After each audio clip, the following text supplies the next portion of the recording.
Ella, mi propia sangre, me echó a la calle. ¿Lo entiendes?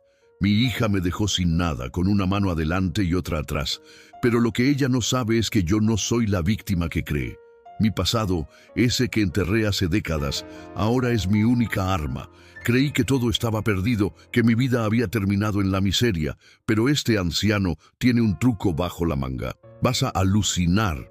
No, quédate porque esto es solo el principio de una venganza que ni te imaginas. Bueno, mi gente, ya que estamos aquí, que me abrí con ustedes en el inicio y les solté la bomba de lo que pasó, creo que es justo y necesario que les cuente el cómo, porque una cosa es decir que tu hija te robó la casa y otra muy distinta es vivirlo, sentirlo en las tripas, en el alma. Esto no fue un arrebato, una discusión de un día.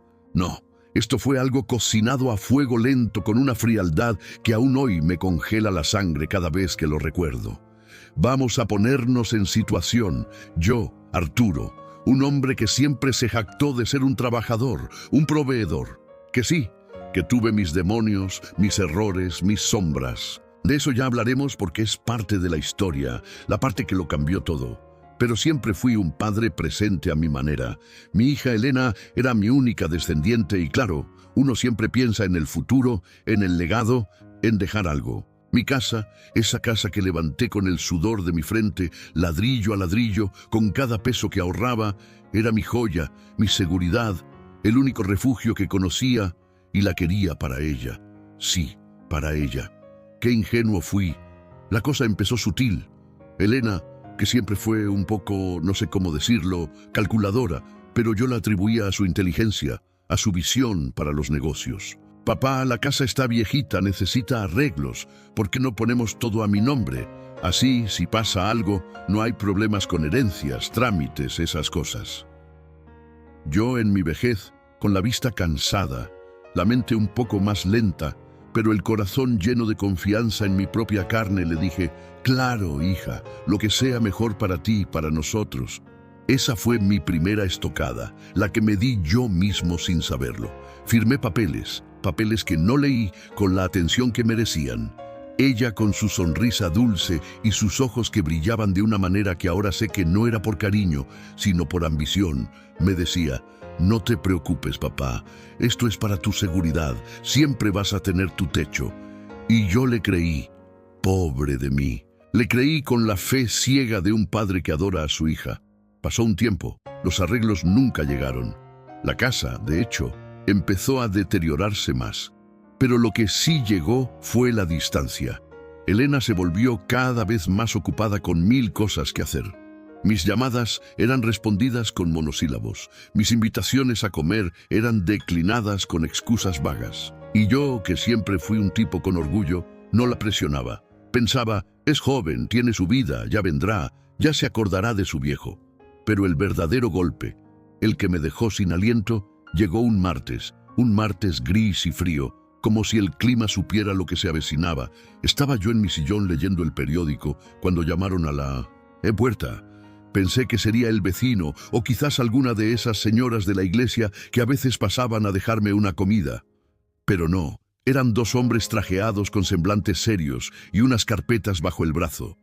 Se presentaron como abogados y lo que dijeron aún resuena en mis oídos como un trueno. Señor Arturo, venimos en representación de la señora Elena. Nos ha encomendado informarle que lamentablemente su presencia en esta propiedad ya no es deseable. La señora ha decidido vender la casa. Mi corazón se me subió a la garganta. ¿Vender la casa? ¿De qué están hablando? Esta es mi casa, la casa de mi vida. Elena no puede venderla. Los hombres se miraron entre sí con esa condescendencia que tienen los que se saben en la razón. Uno de ellos, el más joven, abrió una de las carpetas y sacó un documento. Con todo respeto, señor Arturo, aquí está la escritura. La propiedad está a nombre de la señora Elena desde hace 2 años y medio. Usted mismo firmó la cesión de derechos. Y ahí, en ese instante, fue cuando todo se vino abajo. Recordé aquellos papeles, la sonrisa de mi hija, sus palabras de seguridad. No era seguridad para mí, era seguridad para ella. Seguridad de que podía disponer de todo a su antojo. Mis manos temblaron tanto que el periódico se me cayó al suelo. Me sentía mareado, el aire se me escapaba de los pulmones. Era como si un cuchillo frío se me hubiera clavado en el pecho, pero no un cuchillo cualquiera, sino uno forjado con la confianza y el amor que le había dado. Pero ella me dijo que era para mí, que yo siempre tendría mi casa. Mi voz era un hilo, una súplica patética que ni yo mismo reconocía. El abogado se encogió de hombros. Lamentamos informarle que los términos del acuerdo no especifican ninguna condición de usufructo o habitación. La señora Elena es la única propietaria y tiene el derecho absoluto de vender la propiedad. De hecho, ya hay un comprador y el acuerdo está prácticamente cerrado. Me dieron un plazo de una semana para desalojar mi propia vida, mi propia historia, una semana para empacar mis recuerdos, mis muebles, mis libros, mis fotografías, una semana para convertirme en un vagabundo, en un estorbo. Mi hija, mi propia sangre me estaba echando de mi casa. Intenté llamarla una y otra vez. El teléfono sonaba, pero nadie respondía. Luego llegó un mensaje de texto, un mensaje frío, impersonal que decía: «Papá, lo siento, es lo mejor para todos. Necesito empezar de nuevo. Encontré una buena oportunidad en otra ciudad y esta venta me ayuda a financiarlo. Ya te haré llegar algo para que puedas rentar un lugar. Cuídate, algo para rentar un lugar». Después de robarme todo, la indignación, el dolor, la rabia, todo se mezclaba en mi estómago, en mi garganta. Sentí un asco profundo, un asco por mí mismo, por haber sido tan ciego, tan confiado. ¿Cómo pude no ver el veneno en sus ojos, la codicia en sus gestos? ¿Cómo pude haber criado a alguien capaz de una crueldad tan desalmada? Los días siguientes fueron un infierno. Caminaba por la casa como un fantasma, tocando cada objeto, cada pared, como despidiéndome de una parte de mí mismo. Cada recuerdo que la casa guardaba, cada risa, cada lágrima, cada cena en familia, ahora se sentían como dagas. Mis vecinos, los pocos que me quedaban, me miraban con pena, con esa mirada que dice: «Pobre viejo, qué lástima». Algunos intentaron hablarme, ofrecerme ayuda. «Arturo, ¿estás bien?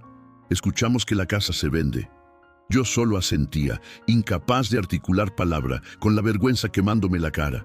¿Cómo les decía que era mi propia hija quien me había hecho esto? Llegó el día. 7 días después de la visita de los abogados, llegaron los nuevos propietarios. Una pareja joven con sus hijos pequeños, llenos de ilusión por empezar una nueva vida en mi casa. Los vi con sus sonrisas ingenuas, sus ojos brillantes, y sentí una punzada de algo parecido a la envidia. Ellos no sabían el dolor, la traición que impregnaba cada rincón de esas paredes. No sabían que estaban pisando los escombros de la vida de un viejo que había creído en su hija. Con un pequeño bolso con lo indispensable, las pocas cosas de valor sentimental que pude rescatar. Fotos viejas, un reloj de mi padre, la Biblia de mi madre. Salí por la puerta principal de mi casa por última vez. Los nuevos dueños me miraron, quizás esperando una despedida, una explicación. Yo solo pude bajar la cabeza y seguir caminando. El aire me pareció más frío, el sol menos brillante. La calle, esa calle que había visto crecer a mi hija, que me había visto llegar cada día del trabajo, ahora se extendía ante mí como un camino incierto, desconocido y aterrador. No tuve tiempo para la autocompasión, o al menos no mucho. La urgencia de la supervivencia me golpeó de inmediato. No había recibido algo para rentar un lugar. El mensaje de Elena, como todo lo que salió de su boca en ese tiempo, era una mentira más. No tenía a dónde ir. Mis pocos ahorros eran insignificantes, apenas para un par de noches en un hotelucho barato. ¿Y después? ¿Qué? La realidad me abofeteó con una fuerza brutal. Estaba en la calle, un anciano, sin casa, sin familia, sin un centavo, despojado de todo por la persona a la que más amaba y en la que más confiaba. El dolor de la traición es algo que te cala hasta los huesos. No es solo la pérdida material, que ya es suficiente, es la ruptura de un lazo sagrado, el quiebre de la confianza, la constatación de que la persona que creíste conocer, la que llevaste en tus brazos, por la que sacrificaste tanto, es capaz de una crueldad inimaginable. Es darte cuenta de que tu propio reflejo, tu propia sangre, puede ser tu verdugo. Pero, ¿saben qué, mi gente? Aunque en ese momento me sentía hundido, destruido, con el alma hecha pedazos, algo dentro de mí, muy en lo profundo, empezó a encenderse. Una chispa de rabia, sí, pero también de algo más. Una decisión. No iba a quedarme tirado. No iba a permitir que mi historia terminara así, con un viejo desahuciado y olvidado. Elena había cometido el error de subestimar al viejo Arturo. Había olvidado que antes de ser el padre amoroso y ciego, fui otra cosa. Fui un hombre que sabía moverse en las sombras, que había hecho cosas de las que no estoy orgulloso, pero que me enseñaron a sobrevivir, a luchar, a no dejarme vencer. Esa amarga verdad, la de mi propia hija traicionándome, fue el catalizador. Fue el momento en que el viejo Arturo murió y algo nuevo, o quizás algo muy viejo y dormido, despertó. Y ese algo, mis amigos, es lo que va a cambiar esta historia por completo. Es lo que me dio la fuerza para levantarme del suelo, sacudirme el polvo y empezar a tejer mi plan. Porque la calle es dura, sí, y el frío de la desesperación te abraza, pero también te endurece. Y eso es lo que les voy al mismo niño al que yo en mi juventud había hecho mucho daño. Un daño que me había perseguido como una sombra, un estigma, una mancha que ni el tiempo ni la distancia habían podido borrar. Él era el niño al que con mi imprudencia y mi egoísmo había metido en un lío tan grande que su vida entera se desvió. Un niño que por mi culpa había terminado en reformatorios, en las calles, en una espiral de problemas de la que nunca pensé que saldría. La culpa me golpeó como un rayo. Quise esconderme, desaparecer. No merecía su mirada, pero él, con una sonrisa triste, se sentó a mi lado. «Parece que el tiempo no ha sido amable con ninguno de los dos, don Antonio», dijo, y en sus palabras no había rencor, solo una profunda melancolía. Yo, en cambio, sentía un nudo en la garganta. ¿Cómo podía yo estar aquí en esta miseria cuando él, a quien tanto había perjudicado, seguía vivo, aunque también con sus batallas? Le conté mi historia a trozos, entre sollozos y pausas para tomar aire. Le hablé de mi hija, de la casa, de cómo la traición de la sangre me había arrojado a la calle. Él me escuchó sin interrumpir, con una paciencia que me desarmó. Y cuando terminé, me miró a los ojos con una intensidad que me heló la sangre. «Don Antonio», empezó, su voz ahora más firme, «usted me hizo mucho daño. Un daño que me costó años superar, años de cárcel, años de soledad. Pero la vida da muchas vueltas y hay cosas que uno no olvida. Creí que me iba a recriminar, a recordarme mis pecados si lo merecía, pero lo que dijo a continuación me dejó helado. Usted tenía un secreto, ¿verdad? Un secreto que yo sin querer descubrí por aquel entonces, un secreto que lo atormentaba, lo sé, y yo lo guardé. Lo guardé por miedo, por lealtad tonta, por una promesa que ni siquiera me pidió. Mi sangre se congeló. El secreto, había intentado enterrarlo tan profundamente que casi lo había olvidado. Era el punto negro, la mancha imborrable de mi juventud, un acto desesperado que había cometido por salvar a mi familia de una ruina inminente. Un hurto, sí, un hurto a gran escala de la empresa donde trabajaba mi padre. Un acto cobarde y calculado que me permitió salir adelante, comprar la casa, darles una vida a mis hijos, pero que me condenó a vivir con una sombra sobre mi conciencia. Nadie lo supo nunca, ni mi mujer, ni mis hijos, solo yo. Y ahora, Ramón. «¿Qué sabes, Ramón?», le pregunté con un hilo de voz. El miedo me recorría la espalda. Mi pasado, mi gran pecado, salía a la luz justo en mi momento de mayor vulnerabilidad. Ramón sonrió amargamente. «Sé que el jefe de su padre, el señor Morales, tenía un almacén lleno de mercancía que no declaraba. Sé que usted, desesperado por las deudas, lo desvió. Sé que vendió esa mercancía y con ese dinero levantó su vida. Y sé que el señor Morales, para evitar el escándalo, lo encubrió.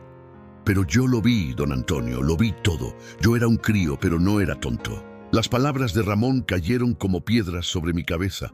Me sentía desnudo, expuesto, pero en medio de esa vergüenza, una luz tenue, casi imperceptible, comenzó a brillar.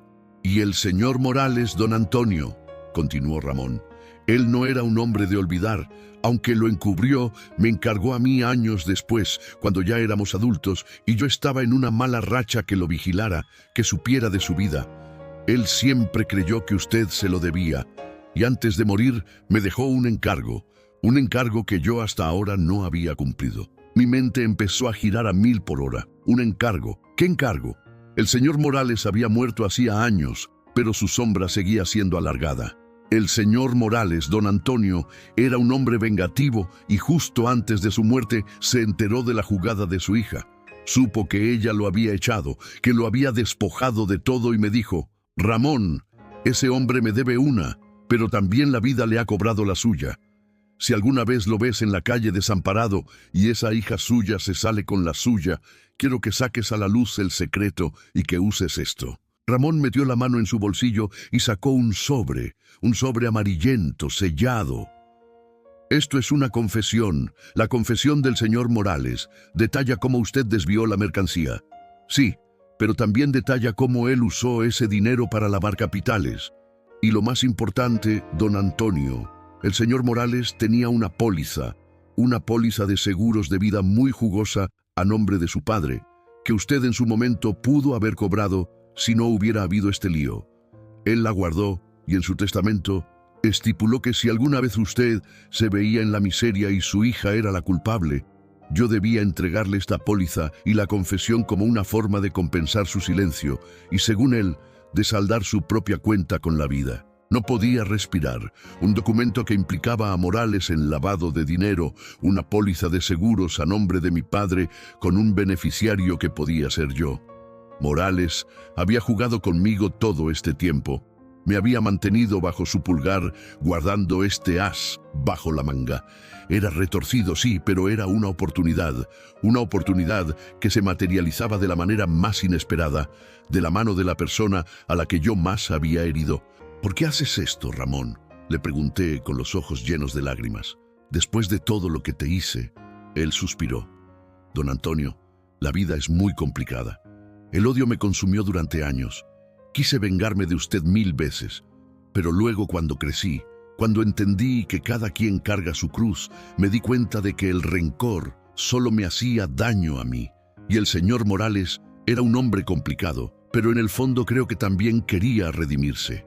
O quizás simplemente quería ver caer a su hija por haberlo traicionado, por no haberlo cuidado en su vejez como él creía que debía. No lo sé.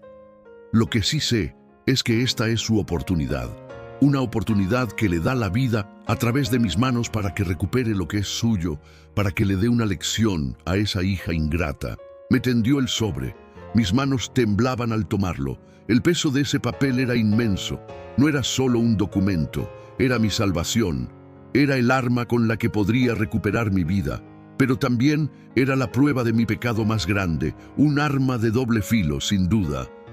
¿Y qué hay en la póliza, Ramón?, le pregunté. Él me miró y por primera vez en toda la conversación vi una pizca de esperanza en sus ojos. Es una suma considerable, don Antonio, lo suficiente para que no tenga que volver a preocuparse por un techo y lo suficiente para que su hija, su querida hija, se trague sus palabras y sus acciones. La cabeza me daba vueltas. El secreto, mi gran y vergonzoso secreto, no solo había regresado para atormentarme, sino para ofrecerme una salida retorcida. Sí, manchada por mis propias culpas y por las intrigas de un hombre muerto, pero una salida al fin y al cabo. Sentí una energía renovada, una chispa que había creído extinta. No era la venganza lo que me movía, o al menos no solo eso, era la justicia. La justicia por mí, por mi padre y por todos los años que había vivido bajo la sombra de ese secreto. Ramón, el niño al que había herido, se había convertido en mi improbable ángel guardián. El fantasma de mi pasado no había venido a atormentarme, sino a entregarme la llave de mi libertad. El siguiente paso era crucial. Con este secreto, con esta confesión y esta póliza, tenía que formular un plan astuto, meticuloso, que no dejara cabos sueltos. Tenía que usar el pasado para construir mi futuro y para darle a mi hija la lección que se merecía. Esta vez, el viejo Antonio no sería el ingenuo, sería el estratega. Y mi pasado, ese que tanto me había avergonzado, sería mi arma más poderosa. Mira lo que les conté del fantasma del pasado. No fue un decir, fue literal. El fantasma tenía nombre y apellido, Ernesto el Caimán Rodríguez. Sí, El mismo cabrón al que salvé de la cárcel hace 40 años con un testimonio falso. Qué ironía, ¿no? En ese entonces era un joven abogado, ambicioso, ciego por el éxito. Él un delincuente de poca monta con conexiones. Yo, el que le dio una segunda oportunidad, aunque fuera torcida. Y ahora, 40 años después, ese mismo hombre, ya un tiburón de las finanzas, con más cicatrices en el alma que en el cuerpo, aparecía en mi camino. Estaba sentado en ese banco del parque, el frío calándome los huesos, la vergüenza quemándome el pecho. Mirando mis manos temblorosas, me pregunté cómo había llegado a eso.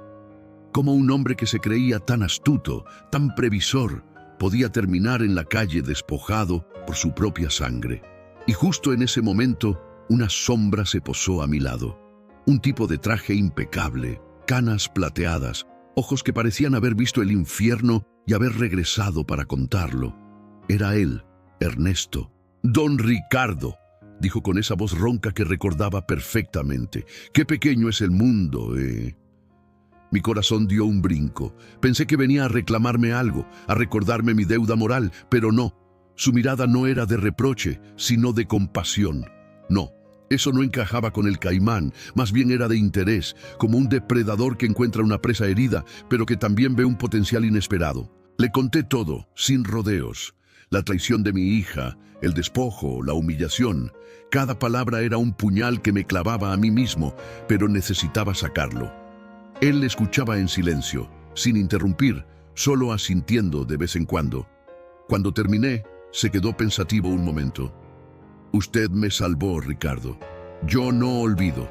Sé que su testimonio era una mentira, pero en mi código una vida salvada es una vida en deuda, y ahora es mi turno de devolverle el favor. Pero no será gratis. Nunca lo es». Ahí estaba el caimán que yo conocía. «¿Qué quieres, Ernesto?», le pregunté con la voz áspera. Él sonrió, una sonrisa que no llegaba a sus ojos. «No quiero nada ahora.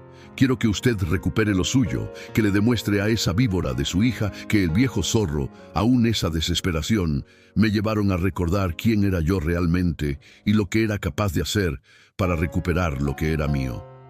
Y así, de un día para otro, la que se supone era mi sangre, mi hija, me dejó en la calle.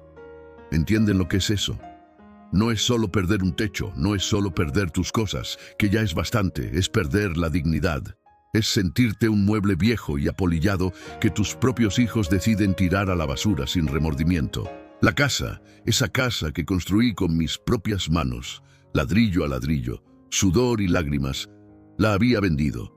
Y a mí me dio unas monedas y me echó con una patada, con la excusa de que ya no podía cuidarme. Cuidarme si apenas me veía la cara. Me dejó con la ropa puesta y una maleta que contenía la mitad de mi vida y la otra mitad de mi desesperación. La primera noche. Dios, la primera noche. El frío no es un frío normal, de esos que te calan los huesos. Es un frío que te cala el alma.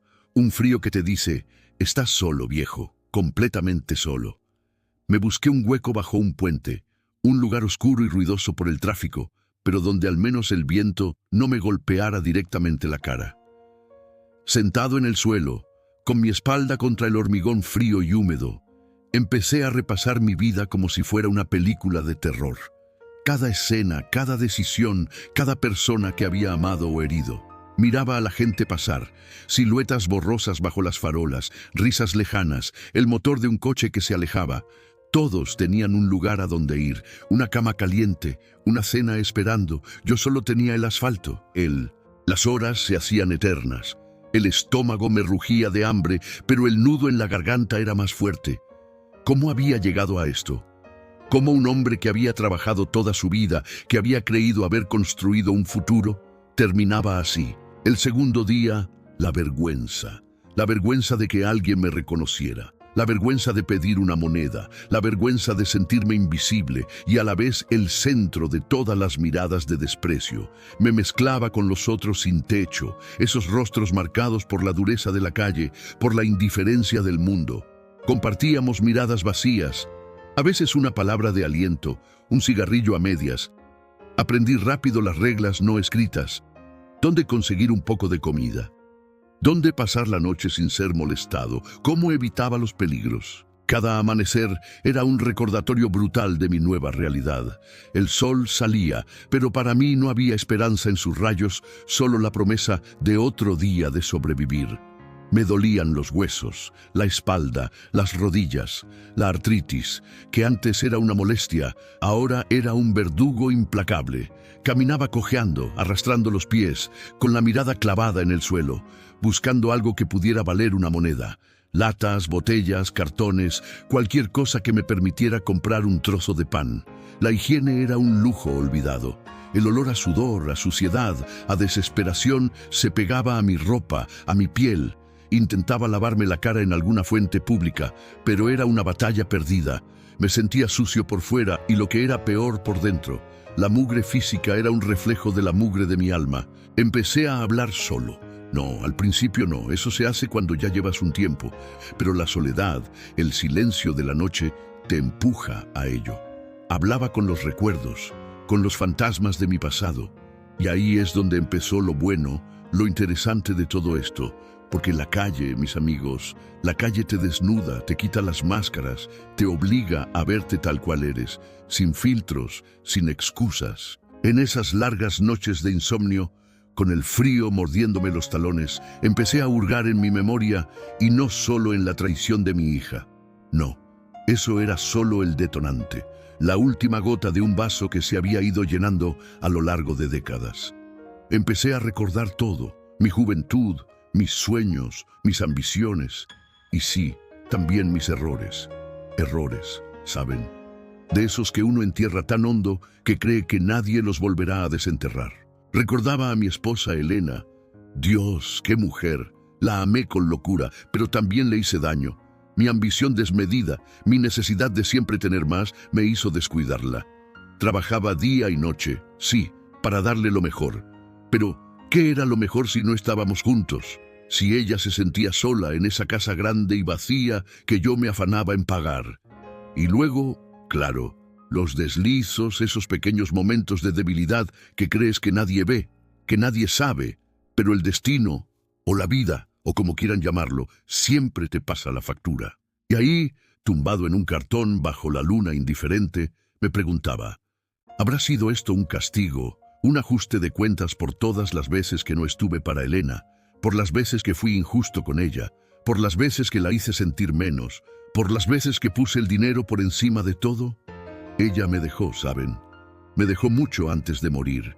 Se fue con otro hombre, y en ese momento me sentí el hombre más traicionado del mundo. ¡Qué ironía! Ahora era yo el traicionado. Pero, ¿y si yo la había empujado a ello? Mi hija Laura, ella creció viendo eso, un padre ausente, una madre infeliz. ¿Cómo podía yo esperar otra cosa de ella? ¿Cómo podía esperar amor incondicional si yo mismo no lo había dado? Siempre fui estricto con ella, exigente. Quería que tuviera lo mejor, que no pasara las mismas penurias que yo. Pero mi concepto de lo mejor era puramente material. Le compraba juguetes, ropa, le pagaba la mejor escuela, pero le di mi tiempo, mi atención, mi amor sin condiciones. Me temo que no tanto como debería, y ahora ella me devolvía la misma moneda, multiplicada por 1000. La culpa me carcomía. No era solo la indignación por lo que Laura me había hecho, era la profunda certeza de que de alguna manera yo había sembrado las semillas de mi propia desgracia, no que la justificara ni mucho menos. Lo que ella me hizo fue inhumano, cruel, pero la calle, el hambre, el frío, todo eso me obligaba a mirarme al espejo y ver al hombre que había sido. Y no siempre me gustaba lo que veía. Hubo un día, recuerdo, que encontré un periódico viejo, sentado en un banco bajo un árbol desnudo. Empecé a leerlo. Noticias de hacía meses, pero para mí era un tesoro. Y entre las páginas una foto borrosa de un evento social de hace años. Y ahí, en un segundo plano, reconocí una cara que había intentado borrar de mi mente durante décadas. Un rostro que me trajo un escalofrío que no era de frío, sino de pánico, y extrañamente, de una chispa de algo más. Era un viejo conocido, un hombre del que me había distanciado hace muchísimos años, un hombre con el que había compartido un pasado complicado, un secreto, un secreto que en su momento me había dado un gran poder, una ventaja injusta y que luego había enterrado bajo capas y capas de una vida normal. Al verlo en esa foto, la imagen de él, el contexto de la noticia, algo hizo clic en mi cabeza, una conexión que había creído rota, olvidada. Y en ese instante, en medio de mi miseria, un pensamiento se apoderó de mí. Si ese hombre seguía activo, si seguía moviéndose en ciertos círculos, tal vez, solo, tal vez mi pasado no estaba tan muerto como yo creía. Tal vez ese secreto que tanto me había costado ocultar, ese capítulo oscuro que había jurado no abrir jamás, ahora en mi momento de mayor debilidad, podría ser mi única salvación. La desesperación da lugar a la audacia, ¿saben? Cuando no tienes nada que perder, eres capaz de todo. El miedo, la vergüenza, el orgullo, todo eso se desvanece cuando estás en la calle, cuando cada día es una lucha por sobrevivir. Y con la visión de ese hombre en la foto, con el recuerdo vívido de lo que habíamos compartido, la chispa se convirtió en una pequeña llama. Una llama de esperanza, sí, pero también de algo más oscuro, de venganza, de justicia, de la posibilidad de recuperar lo que me habían quitado. Ya no era solo un viejo despojado, arrastrándose por las calles. Era un hombre con un pasado, con un secreto y ahora con un propósito. La calle me había roto, sí, pero también me había reconstruido de una forma extraña. Me había mostrado mis errores, me había hecho sentir la amargura de la injusticia, pero también me había abierto los ojos a una posibilidad que en mi vida normal nunca habría considerado. Mi secreto, ese que creía haber enterrado para siempre, comenzaba a desenterrarse solo y no iba a volver a dormir hasta desenterrarlo por completo. Mi historia en la calle no era solo sobre sobrevivir, era sobre despertar.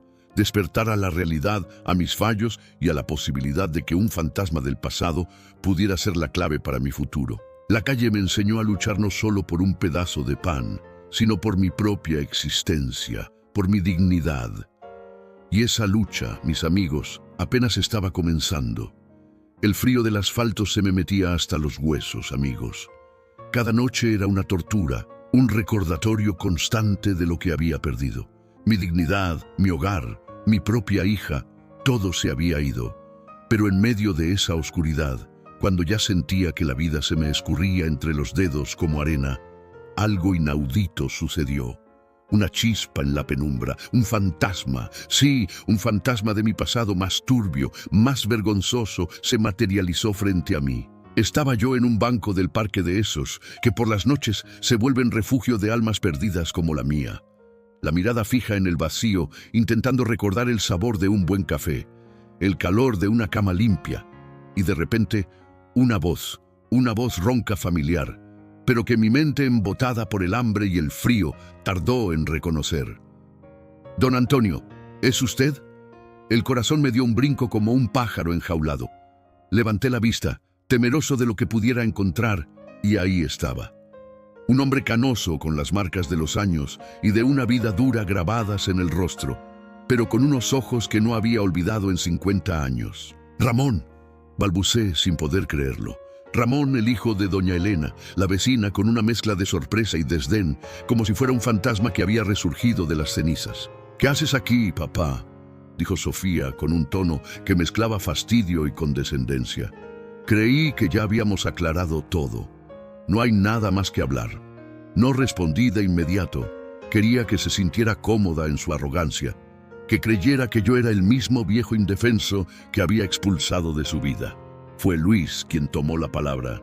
«Señora Sofía, señor Ricardo», comenzó con una voz calmada pero firme. «Estamos aquí para discutir una serie de irregularidades relacionadas con la propiedad del señor Antonio Vargas, así como otras transacciones financieras». Ricardo soltó una risita sarcástica. «Irregularidades. El viejo está delirando.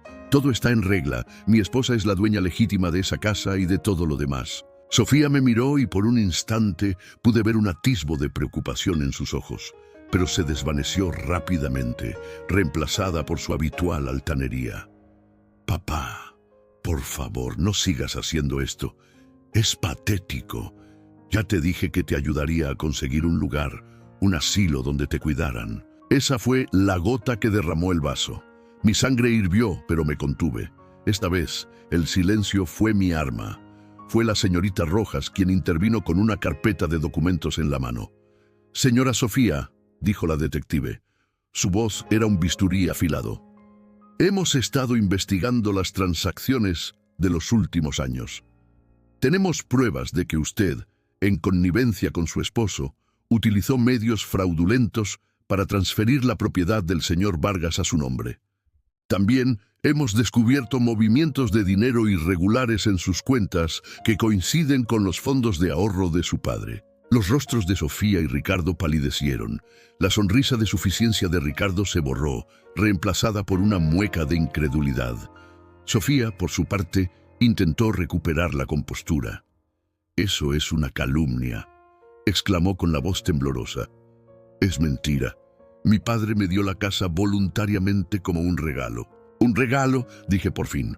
Mi voz era un trueno que resonó en la habitación. Un regalo después de engañarme, de drogarme con medicamentos para que firmara documentos que ni siquiera entendía. Un regalo que me dejó en la calle durmiendo bajo un puente. Sofía me miró con los ojos muy abiertos y en ese momento pude ver el miedo real, el miedo de ser descubierta. Ricardo, por su parte, se puso de pie, su rostro enrojecido de rabia. «Cállate, viejo loco, estás inventando todo esto», gritó. Luis intervino de nuevo con una calma que desquiciaba a Ricardo. «Señor Ricardo, le pido que se siente. Tenemos pruebas irrefutables. Las grabaciones de audio y video que obtuvimos del asilo donde su esposa manipulaba al personal para administrarle sedantes al señor Vargas, la documentación alterada, las transferencias bancarias sin autorización, todo está aquí». Y fue entonces, amigos, cuando llegó la hora de soltar la bomba, mi secreto, mi as bajo la manga. Ese que había guardado durante décadas, ese que creí que nunca saldría a la luz. «¿Hay algo más, Sofía?», le dije mirándola directamente a los ojos. «Algo que debí decirte hace mucho tiempo, pero el miedo, la vergüenza me impidieron hacerlo. Tu madre, tu verdadera madre, no murió en el parto, como siempre te conté». La habitación se sumió en un silencio sepulcral. Sofía me miró con una confusión absoluta y luego una chispa de comprensión, una chispa de terror se encendió en sus ojos. Ricardo, que había estado a punto de explotar, se quedó congelado, incapaz de entender lo que estaba sucediendo. «Tu madre», continué. Mi voz se quebró por un instante, pero me recompuse. «Tu madre se llamaba Laura. Era una mujer maravillosa, llena de vida. Pero yo era un estúpido, un joven inmaduro que cometió un error terrible. La abandoné cuando se enteró de que estaba embarazada. Me fui del pueblo y la dejé sola. Pensé que con el tiempo lo superaría, que ella encontraría a alguien mejor, pero nunca pude olvidarla». Sofía estaba pálida, sus ojos fijos en mí. Podía ver la incredulidad, la rabia, la desilusión. Años después seguí. Cuando ya estaba casado con tu madrastra, tu abuela biológica me contactó. Laura había muerto. Murió de tristeza, de pena, según me dijeron. Y tú eras apenas una niña. Tu abuela en su dolor me pidió que me hiciera cargo de ti, que te diera una familia, un hogar, y lo hice. Te crié como mi hija. Te di mi apellido. Te amé como si fueras de mi propia sangre. Pero siempre, siempre cargué con la culpa de lo que le hice a tu madre. La revelación cayó como una losa de plomo sobre la habitación. Sofía se levantó de su asiento. Sus manos temblaban. «Estás mintiendo», gritó. «Esto es una farsa. Mi madre murió en el parto. Mi madre es la que me crió, la que está enterrada en el cementerio». «No, Sofía», le dijo Luis, extendiéndole una carpeta con documentos. «Aquí están los certificados de nacimiento de Laura, su acta de defunción y un informe de una prueba de ADN que el señor Vargas se hizo recientemente.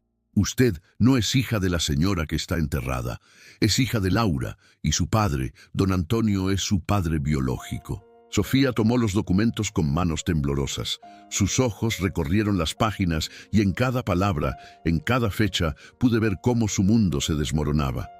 Ricardo, que había estado en silencio hasta ese momento, abrió la boca para decir algo, pero la mirada de Sofía lo detuvo. Era una mirada de furia, de traición, de una herida profunda que iba más allá de lo material. «Lo hice para protegerte, Sofía», le dije. Mi voz era un hilo, para que no crecieras con la vergüenza de tener un padre que abandonó a su madre, para que tuvieras una vida normal, una familia. Pero sé que me equivoqué. Debía haberte dicho la verdad desde el principio. La mirada de Sofía se posó en mí y por primera vez en mucho tiempo no vi desprecio ni odio, vi dolor, un dolor profundo que me traspasó el alma. Todo este tiempo, toda mi vida, una mentira, susurró y una lágrima solitaria rodó por su mejilla. La señorita Rojas aprovechó el momento. Señora Sofía, la policía ya está al tanto de esto. Tenemos pruebas suficientes para una denuncia penal por fraude, manipulación de documentos y abandono de persona. El señor Vargas, su padre, está dispuesto a llegar a un acuerdo, pero eso implica que usted devuelva la propiedad, los fondos que sustrajo y compense el daño moral causado. El rostro de Sofía se contrajo en una mueca de desesperación. Ricardo, viendo la gravedad de la situación, comenzó a hablar, a intentar negociar. «Espere, ¿podemos arreglar esto? ¿Podemos devolver la casa, el dinero? No es necesario ir a la policía». Luis se mantuvo firme. «La oferta está sobre la mesa, señor Ricardo. Eso o enfrentarse a la justicia con todas las de la ley. El señor Vargas ha pasado por mucho y no está dispuesto a tolerar más abusos». La decisión era de Sofía. En ese momento, en esa sala fría rodeada de abogados y detectives, mi hija tuvo que enfrentar no solo las consecuencias de sus acciones, sino también la cruda verdad de su origen. Y yo, su padre, el hombre que le había mentido y que la había amado, estaba allí observando cómo su mundo se hacía pedazos. La confrontación, amigos, no fue solo una lucha por una casa o por dinero. Fue una lucha por la verdad, por la dignidad, por el derecho de un anciano a vivir sus últimos años en paz.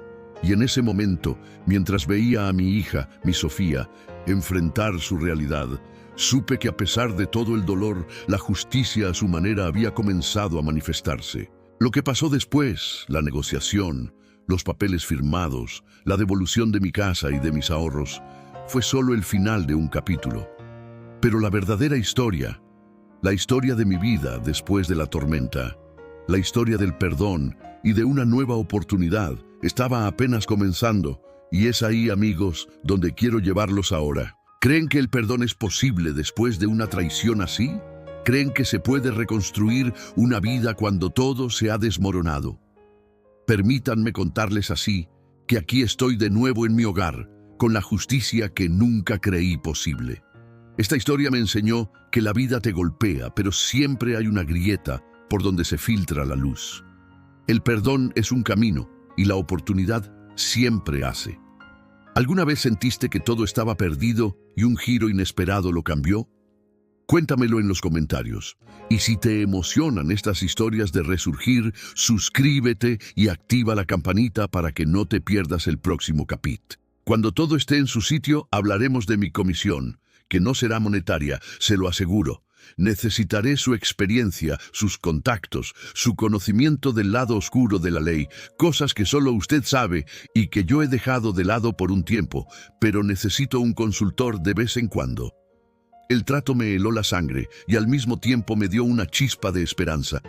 Era un pacto, con él lo sabía. Pero, ¿qué más tenía que perder?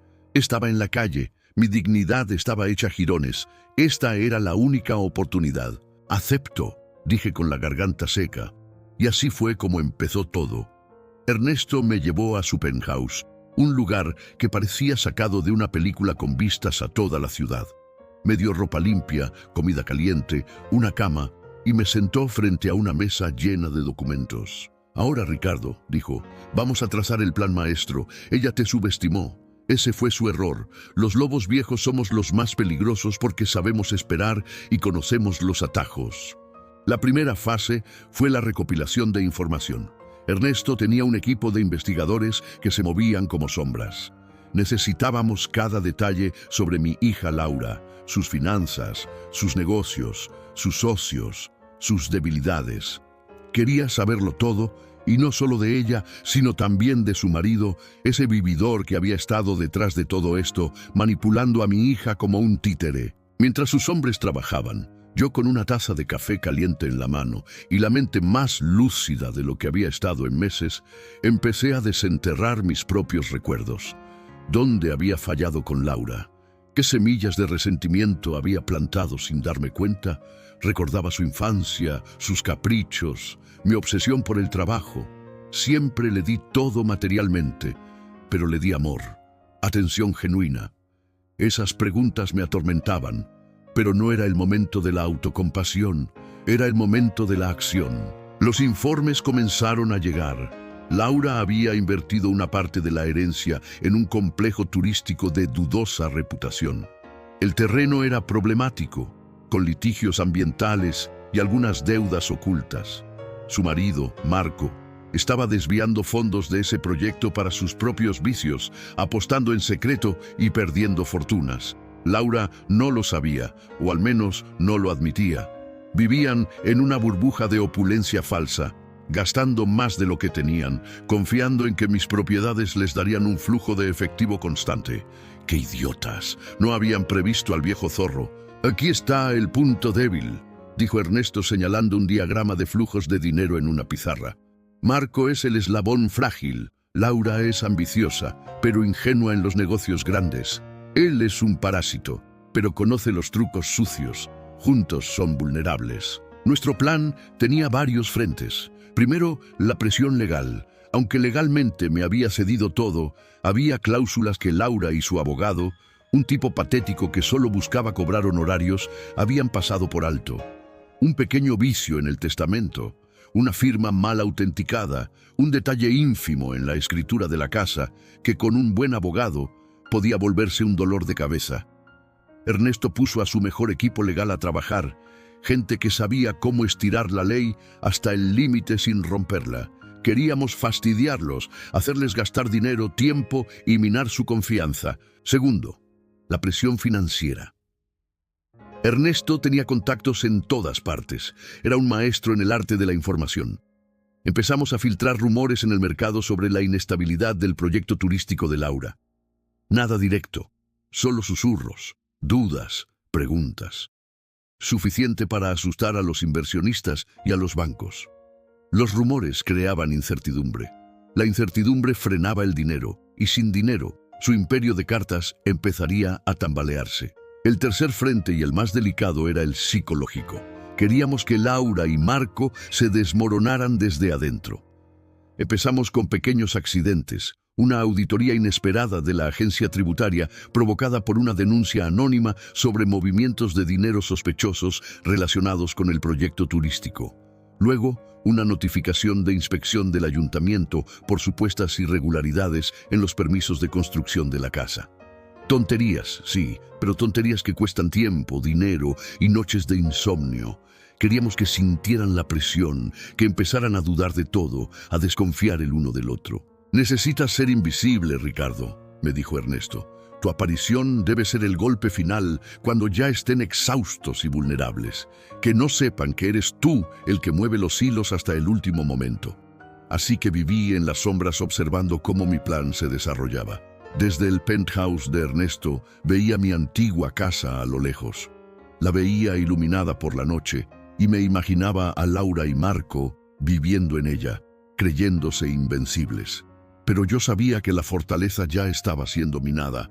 Veía cómo sus finanzas se complicaban, cómo los titulares de los periódicos hablaban de la crisis del sector turístico, justo donde Laura había invertido. Las llamadas de los bancos se volvían más frecuentes, las reuniones con abogados más tensas. El momento culminante llegó cuando uno de los investigadores de Ernesto me trajo una serie de fotos. Marco, el marido de mi hija, saliendo de un casino clandestino con cara de derrota, y luego en otro día con otra mujer, una mujer mucho más joven con la que se besaba apasionadamente.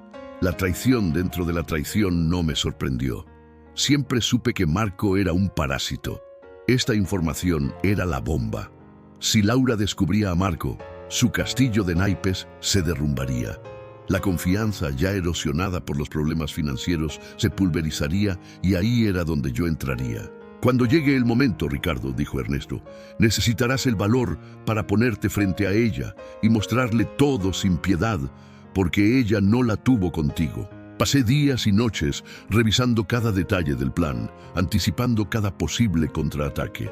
Mi mente, que había estado nublada por el dolor y la humillación, ahora funcionaba con una claridad aterradora. Había vuelto a ser el abogado astuto, el estratega, el hombre que no temía ensuciarse las manos para conseguir lo que quería.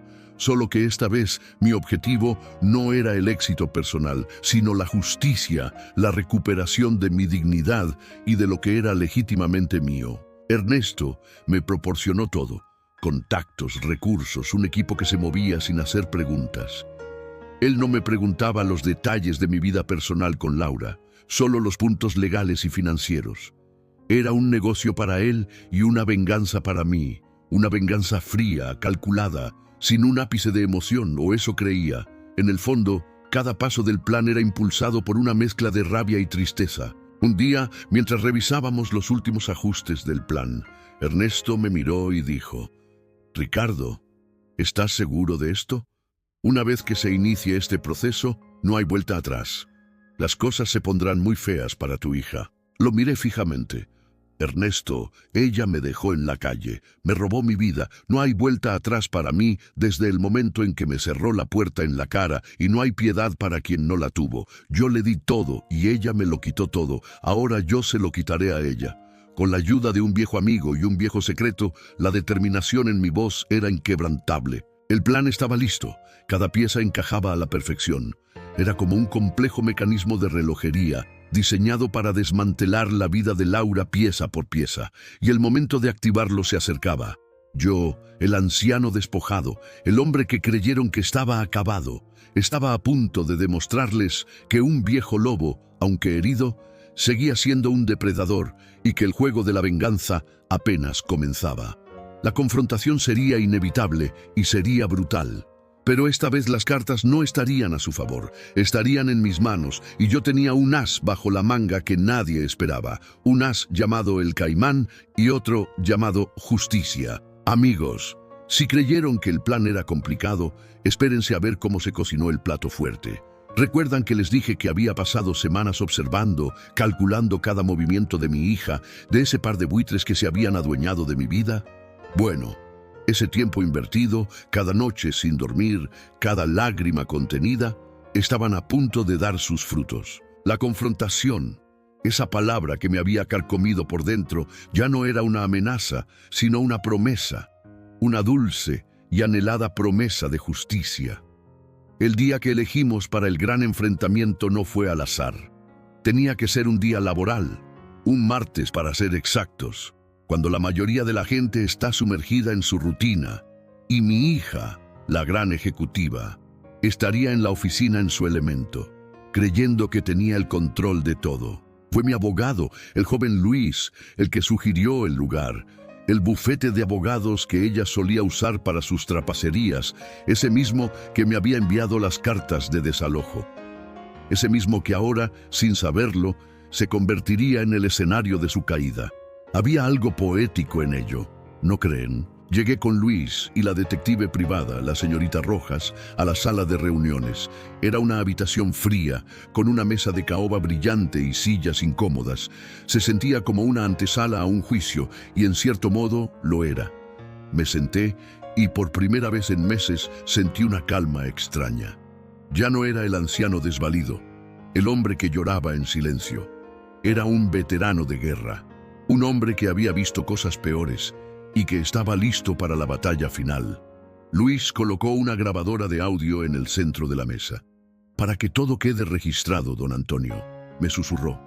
Cada palabra, cada titubeo. Minutos después, la puerta se abrió y entró ella, mi hija Sofía. Venía vestida impecablemente con un traje sastre gris y una expresión de superioridad que me revolvió el estómago. Detrás de ella, como su sombra, venía su marido, el oportunista de Ricardo.